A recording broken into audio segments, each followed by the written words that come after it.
जी viewers, मैं जच्छा का जो आखिरी मकाम है वहाँ पे मौजूद हूँ।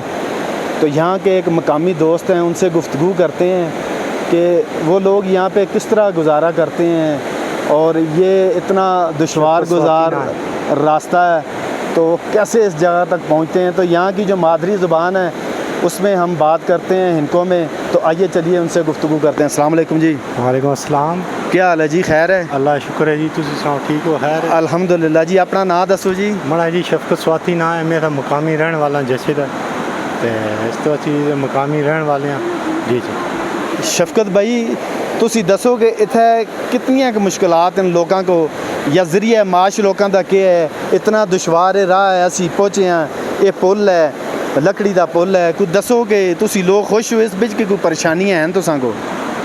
उधर जी बहुत परेशानी है। ये देखो जी पहाड़ी इलाके वास्ते जो गरीब लोग, तमाम गरीब लोग इस पहाड़ी इलाके दे रहे हैं। ये जो है ना इनकी मुश्किलात इतनी है, मैं सो दसा ये जोड़े फौत होने या बीमार होने देख को तो रोड ये पुल की हालात देख को ये लोग चाह के 2-2 किलोमीटर है ना जो है ना लेके जाने ना गए। गड्डी का रास्ता नहीं, रोड का नहीं रास्ता, कोई जो है ना सहूलत बिल्कुल जो है ना इस इलाके में कोई सहूलत नहीं।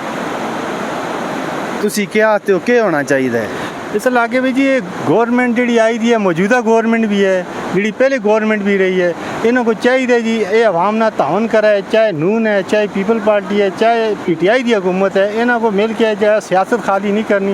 इन्होंने मिल के जो है ना इलाके के छोटे छोटे जो है ना विलेज कौंसलों में जो है ना काम कराने चाहिए, जोड़े कि इन्होंने सो नुमाइंदे मुंतखब किए थे, उन्होंने को काम करने काम इस तरीके ना करने लोगों को लाओ जो है ना जिस तरह तुम आयो इतनी जो है ना लाहौर तो आयो, लोगों ने मालूमात करने इस तरह आउन लोगों को पूछने तो मुश्किलात कितनी है, लोग जो है ना कितनी मुश्किलात इतने रहने। ये पुल की तुम हालात देख करो, पुल तो जो तुम आयो पुल की हालात देख करो, इस तरह रोड की हालात देख, पिछले तुम आयो इस तरह हालात देख करो।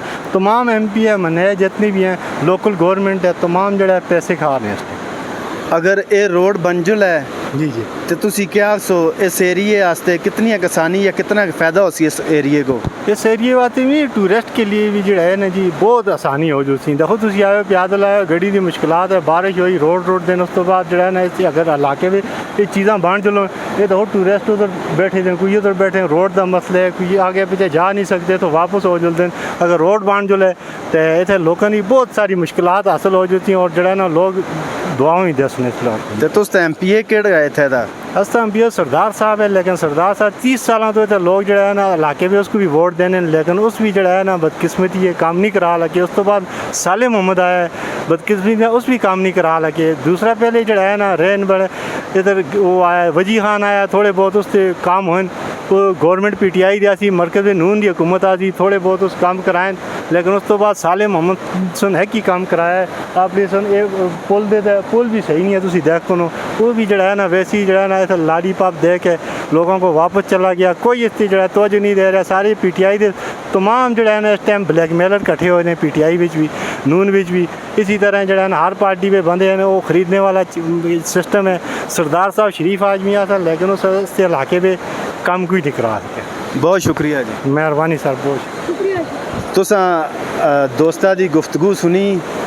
वो आते जी जेड़ा भी MPA या मैंने सरदार साहब हैं या साले मोहम्मद है या दुआ त्रिया जेड़ा भी हैं, उन्होंने को चाहिए कि इस इलाके का काम करन, रोड बनन कि टूरिस्ट वास्ते भी आसानी पैदा होवे, इत्थे दी जिहड़ी गरीब आवाम है उन्हां वास्ते जरिया माश बनसी, ये इलाका तरक्की करसी, लोग आसन इत्थे तरक्की होसी ते लोकां दा जिहड़ा जरिया माश उस दे नाल चलसी।